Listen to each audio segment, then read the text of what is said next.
Shout out naman dyan. Bungang si Maminit.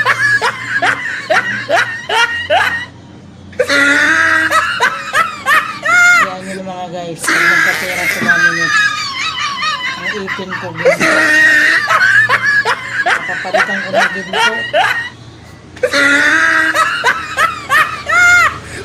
Pagkatapos ako namatay, kukain ako ng mga magnanakaw doon sa libingan pag ginto aking ipin. Mag-aagawan ako ng mga magnanakaw sa sementeryo.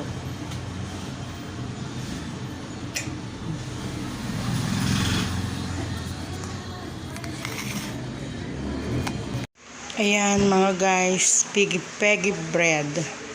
Ang tawag dyan ay piggy-peggy bread. Piggy-peggy bread. Ayan. Piggy-peggy bread. Gawa ko yan. Pang 16 na yan na recipe. Piggy-peggy bread. Welcome my vlog. Ayan, yung finished product. Ayan, yung ensaymada. Yung pinapakita ko kanina mga guys na minamasa namin. Ayan, minamasa namin yung chima. Kaya yan nilalagay ko dyan sa lamisa. Malinis yung misa na yan. Papalamigin po yan kasi lalagyan pa yan ng margarine at saka asukal na puti. Ayan. Kaya po yan nakikita nyo nakalabas na sa tray. Ayan po. Ayan, ang gawa ni Mami Nets na walang alam sa bikiri. Inaral lang, inaral. Ayan na mga guys, yung piyaya na ginawa ko kanina. Matagal po yan lutuin sa kalan. Ano yan, 1 oras. Alas 1 oras kasi kailangan malutong. Kaya 10 piso ang isa niyan. 10 piso mga guys. Bili na po kayo. Ayan. Ayan po. Pinapalamig yan. Pinapalamig. Kailangan kasi yan i-plastic. Pag yung hindi pwede i-plastic na mainit pa. Ayan. Salamat po sa nood. Bye-bye. My YouTube channel, It's a Queen. Like and subscribe. Bye-bye. Ayan mga guys, pandikoko. 5 piso lang yan, oh. Madami yan, bukayo. Nyug talaga yung laman yan mga guys. Guys, sa iba na asukal lang.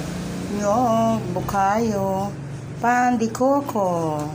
Gawa ni Mami Nets, 5 pesos lang. Pili na kayo. Mga guys, ayun na po yung donut ko na pangalawang gawa. Wow! Bilog na mga guys, bilog. Yung kulay puti na yan is powder yan na sugar. Sugar powder. Ayan. Kasi pag yung hindi siya powder, hindi po siya kumakapit sa donut. Ayan mga guys. Pangalawang gawa na ni Mami Nets. Shout out naman dyan! For the first time, sira. And the second time is good. And the third time is very good na. Ayan. Thank you mga viewers. Thank you. Ayan, pudding mga guys. Pudding. Pudding yan. Bahaw na tinapay yan. Hindi yan sirang tinapay, no? Bahaw na tinapay. Kaya masarap yan. Kasi may timpla ng tinapay. Titimplahan na ulit. Lalagyan ng gatas, itlog, margarine, butter. Ayan. Bili na kayo dyan ng pudding. Hindi ko pa yan nahihiwa. Pag hiniwa ko yan, tagta 3 piso lang yan isang hiwa. Ayan. Ang galing yung Mami Nets, no? Shout out naman dyan! Puding kayo riyan! Shout out naman dyan! Puding kayo riyan!